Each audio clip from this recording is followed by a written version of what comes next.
Pak je tu květen 25 a jelikož nás zajímá historie, tak vyrážíme se podívat do Německa na ponorky.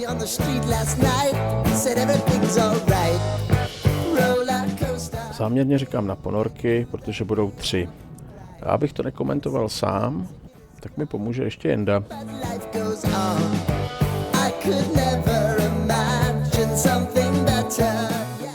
A tady je místo srazu a Jenda už čeká. To bude taky pěkný koncert, nazdar Karlu. Čus. Let's go. All sing your highline with the Zatím jsme 2 a můžeme vyrazit. It's time to all choose your Máme mraky času, tak jedeme přes Kralupy.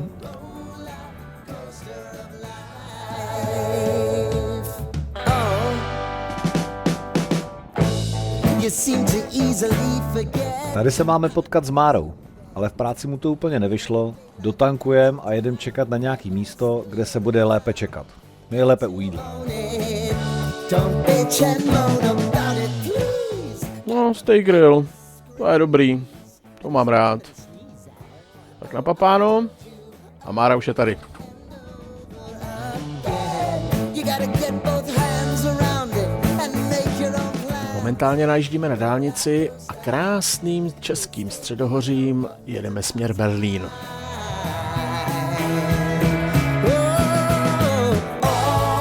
Sing your highline. Před hranicema dotankuje taky Marek, aby jsme byli na stejno. Tak určitě. Choose your timeline with the roller coaster of life. Jendo, tady už to známe, vím naprosto přesně, kde jsme. Jsme u Drážďan, tady je kolona vždycky. I want to go down the rabbit hole, down the rabbit. Ještě chvilku popojedem, teďkon dotankovat, vybrat prašule a jelikož jsme v Německu a blíží se večer, tak mám chuť na pravej irácký kebab. All sing your highline with the roller coaster. Já vím, Karliku, básníš o něm už hodně dlouho. Jdeme na něj. Choose your timeline. Tak jsme tu, to tamhle vlevo před náma, ale máme docela problém. Markovi zdechla motorka a nejde nastartovat. You seem to easily forget. Karliku, nejdřív jídlo, pak vyřešíme motorku. Life gets you down. You gotta steal the crown. Got to own it. Měl si pravdu, nestálo to za to ani si kazit večeři. Špatně dotažená baterka. Your knees, and it's nothing to sneeze at. Oh, I've told you over.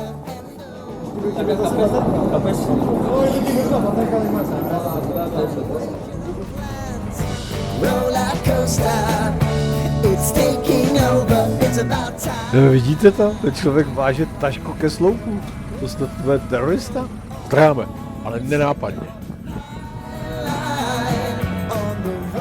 Další naší zastávkou bude jedna vila u jezera Bogense. Vila patřila říšskému ministrovi propagandy Josefu Goebbelsovi a je tak trošku spjatá i s českou historií. Tady nám obluzoval Lídu Bárovou.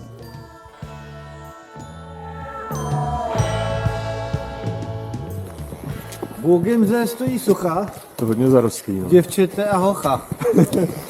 S nebývalou rozkoší, spolu si tam soukoší. Dobrý.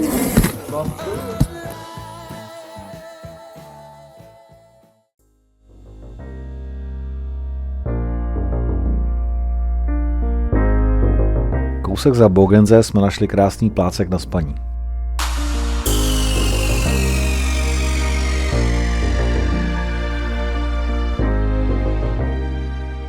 Po snídani, což pár prodal, popojedeme kousek dál.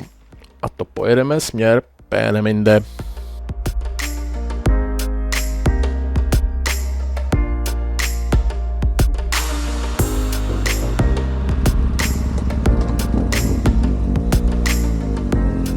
Karliku, tam nás bude čekat už ta první ponorka?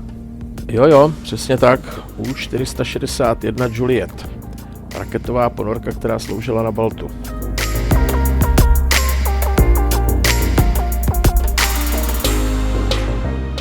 Tohle jsem se musel střihnout. Je tady omezená rychlost na 100, protože tohle je podle Němce špatná silnice. Jakože takhle vypadá špatná silnice? Kolik bychom jezdili po D1?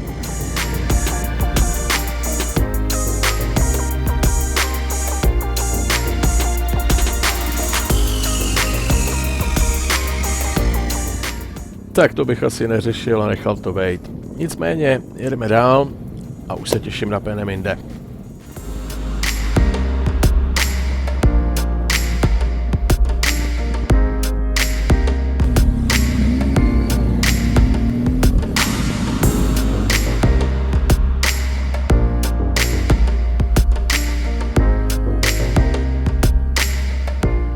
Peenemünde je nejsevernější vesnice na ostrově U7.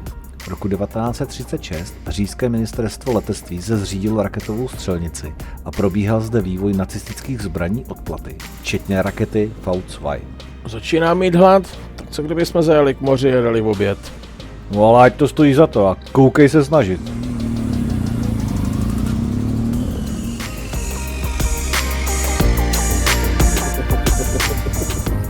To je ono! To je ono! Takhle já jsem si to Karla představoval. No. Tady se jí na mečíky, jo. Tady může i Tiger. Je.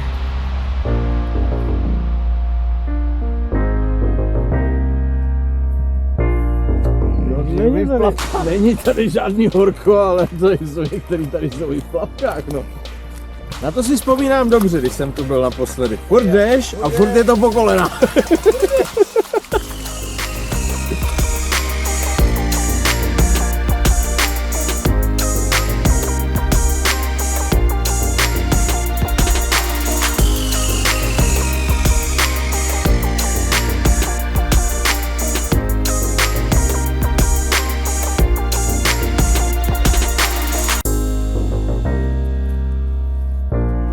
Nemáš Gore-Texový boty, viď? No. Aha. Já si počkám, viď? Tomu, já chtěl jsem si to obejít. Tak já počkám. Není to tak hrozný, viď? To ten Chanel byl horší. No to teda. Musíš napsat Ježíškově pořádný boty.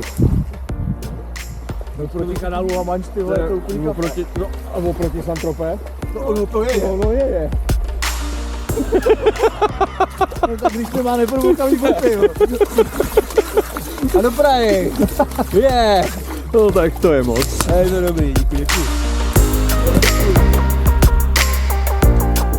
Tak co, spokojen? Já myslím, že se povedlo. Moře jsme viděli, bříško napapaný, teď ta ponorka. Jedem.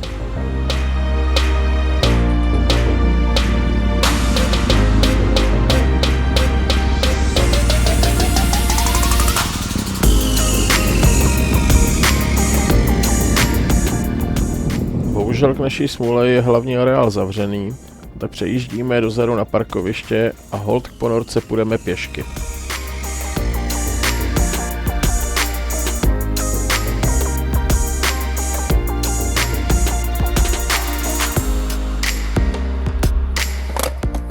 Zas taková dálka to není, tak se trochu projdeme, stejně celý den sedíme na motorce. Máš recht, je potřeba nohy protáhnout.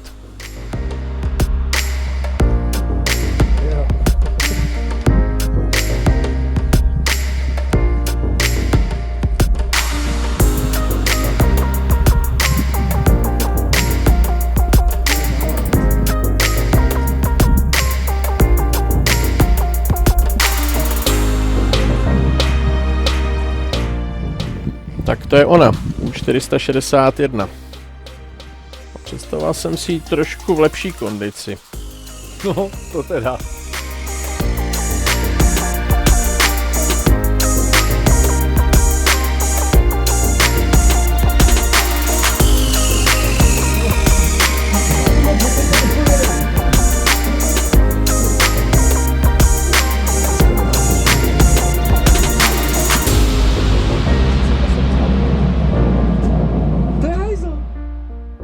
dneška jsem si nedokázal představit, jak to v ponorce vůbec vypadá.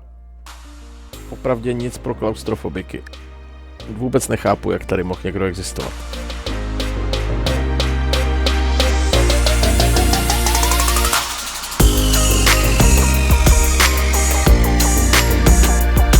No jo, tak jo. Máš kliku, Endo. No jo, no. Vypadlo.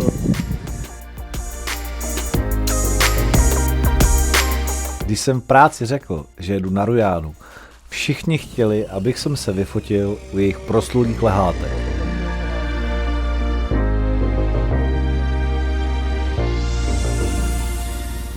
No vidíš, tak to se ti povedlo. Tak jedeme dál po areálu, kde mám pár tipů, kde se ještě potřebujeme zastavit.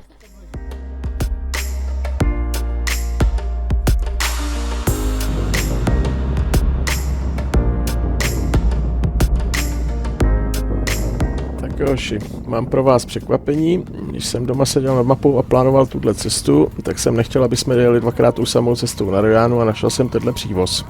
Mohu jen doporučit, výrazně si s tím zkrátíte cestu. A je to změna.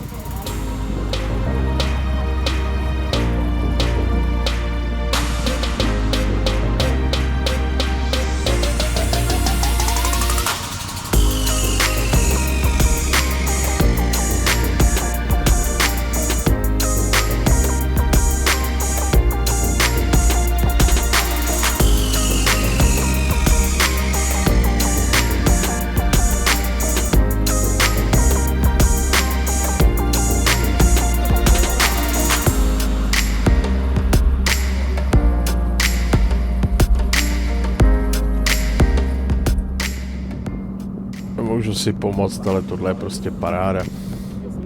Jo, dneska se mě synek ptal, co budu dělat v důchodu. Tak jsem mu řekl, prostě jezdit na motorce.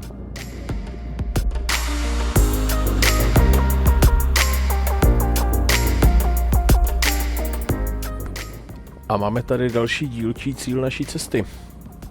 Rekreační zařízení Prora.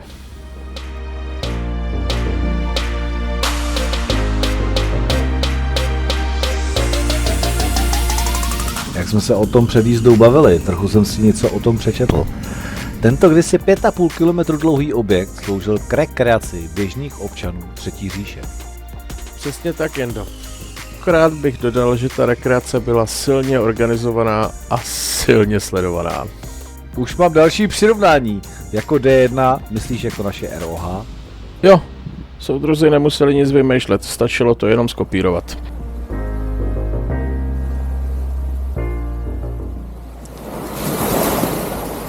Jo.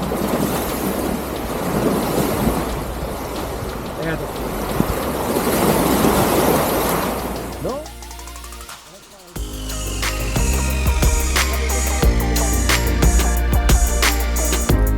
A Karliku, dovedeš si představit ty ranní rozcvičky? Organizovaný. Organizovaný? No tak to by bylo něco pro mě. Tohle, co děláme, to je dovolená, a ne, aby mě někdo kibicoval, co mám dělat.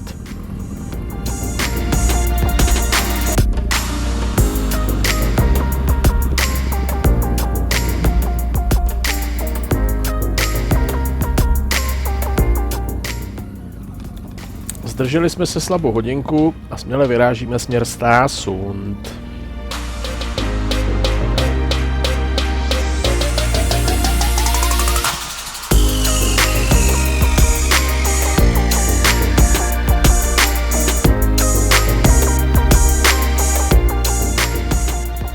Tady jsme u přístavu.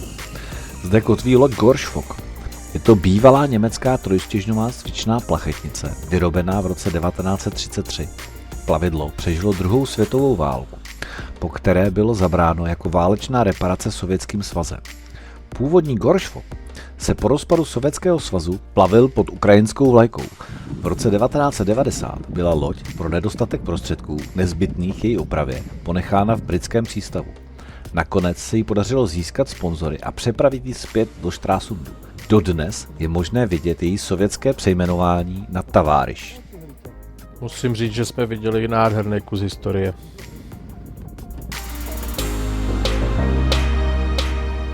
A když jsme u té historie, tak ještě musíme se zastavit na zdejším náměstí.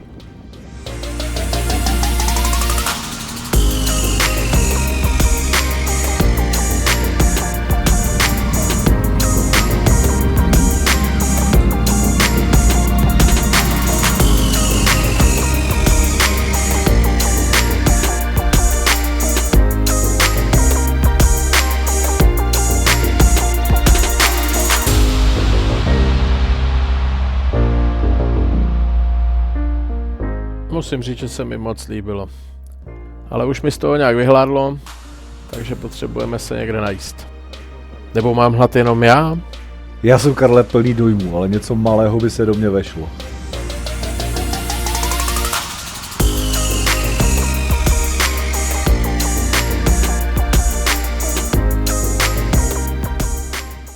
Tohle bude muset stačit, nic lepšího jsme cestou nepotkali.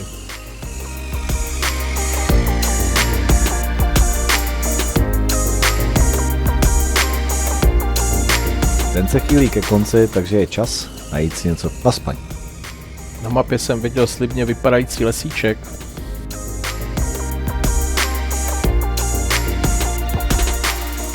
Jo, tohle půjde, jen se musím otočit.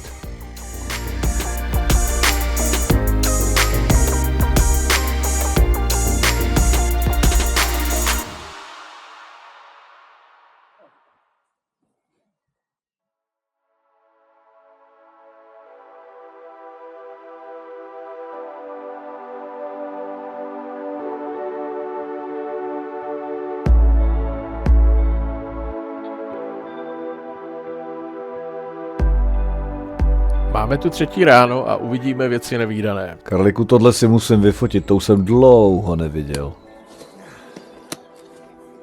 Věci nevídané. Promiň, Máro, tohle kamarádi nedělají, ale fakt jsme to dlouho neviděli.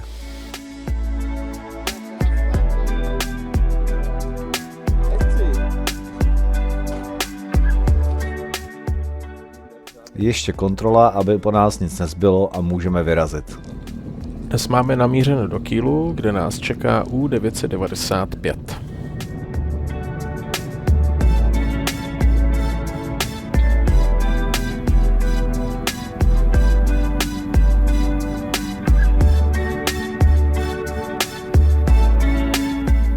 Srovnáme hladinku a můžeme vyrazit. Samozřejmě myslím tankování. Marcha žíznivá.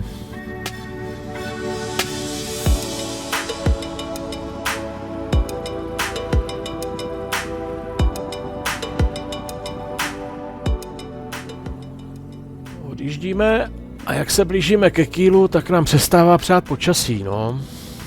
Tak hurá do gumy.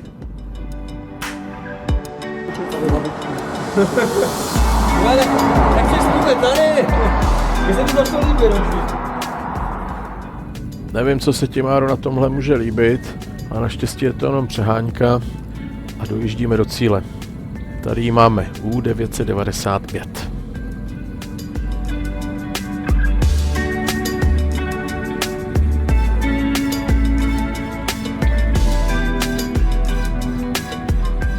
Najdeme parkplac a hurá na ní.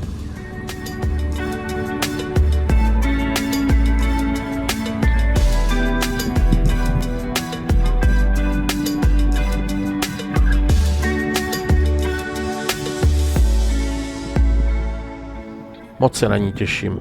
Je to legenda mezi ponorkami. Na tomto stroji vlastně stála celá německá strategie.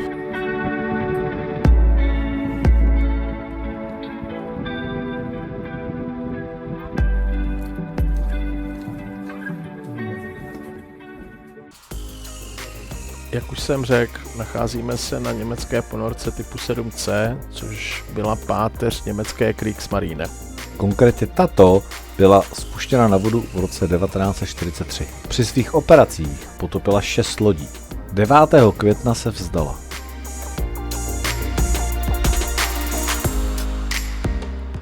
Potom ji nějaký čas provozovali Norové a až v roce 71 se vrátila zpátky do Německa a od té doby je z ní muzejní exponát.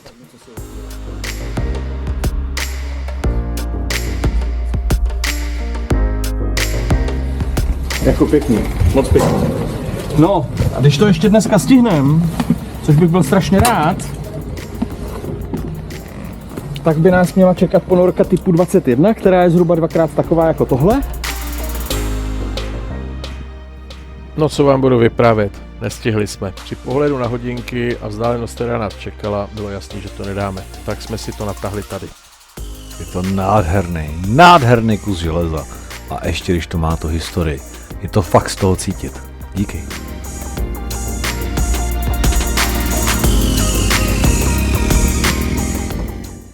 Když už jsme tady, tak musíme navštívit ještě památník všech ponorkářů, kteří zemřeli kdy na moři. Pár pomníků už jsem navštívil, ale tohle ve mně zanechává veliký kus.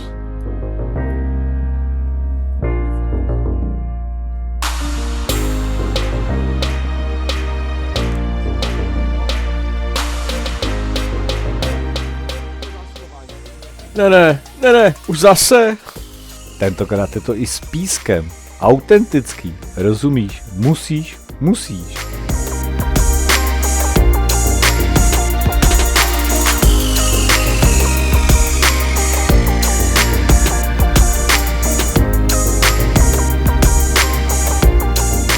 5 nás čeká přejezd do Bremenshafenu a aby jsme se vyhli Hamburku, jedeme přes Labe. Že jsou tady velké kolony, ale jako motorkáři vždy jeďte dopředu.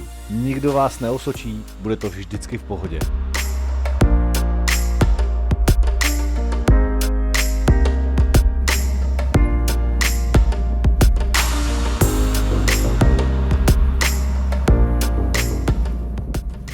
Tak tohle je mazec, to je pořádný Labe a ne jak v Mělníku.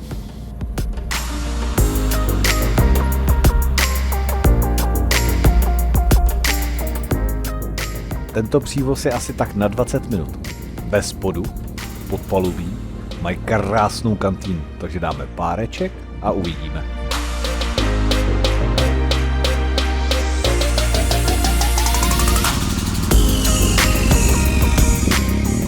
Vím přesně, co uvidíme. Uvidíme, jak nakoupit, aby jsme měli co na snídani, a uvidíme, jak Markovi zase dochází benzín. Takže tentokrát to bylo na poslední kapku. Teď on za to nemůže, nezlob se na něj. Jdeme bydlet, pojď. Teď já už se nezlobím. Tak dobrou noc a zhru do dalšího dne.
Neumíš proskakovat?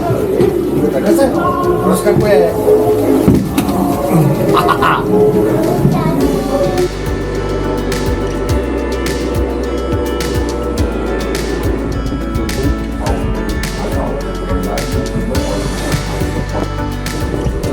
Ještě jednou nám to jen dořekni. Tady určitě vidíš, která baterka je špatná. Tak to je, přepočítáš, vezeš tam a vyměníš.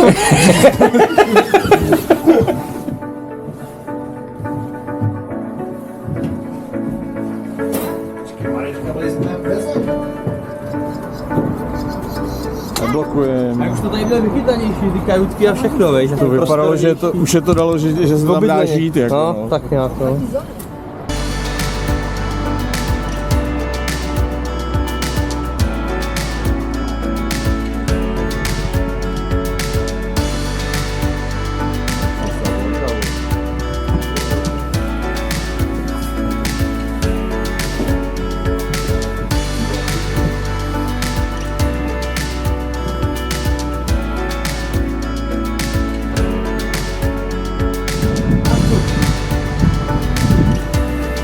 Kapitáne, tam jsou lidi.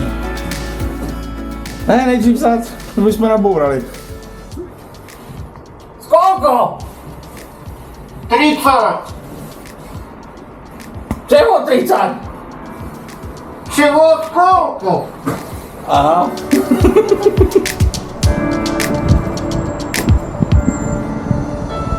Se to asi řídilo voda z hůř, když jsi měl do toho komína. Ty tak si couváš. Aha. Jakože, Podrž mi pivo. říkej!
Ty vole, přidává.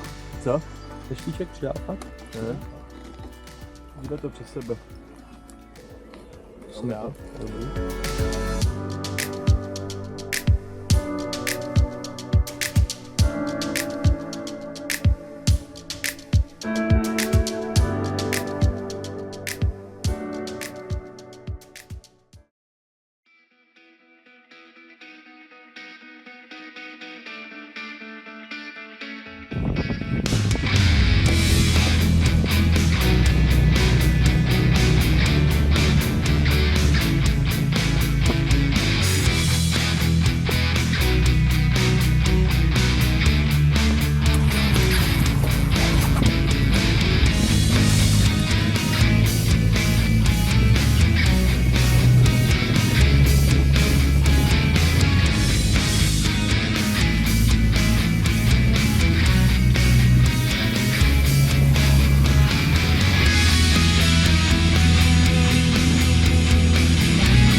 Bylo to super.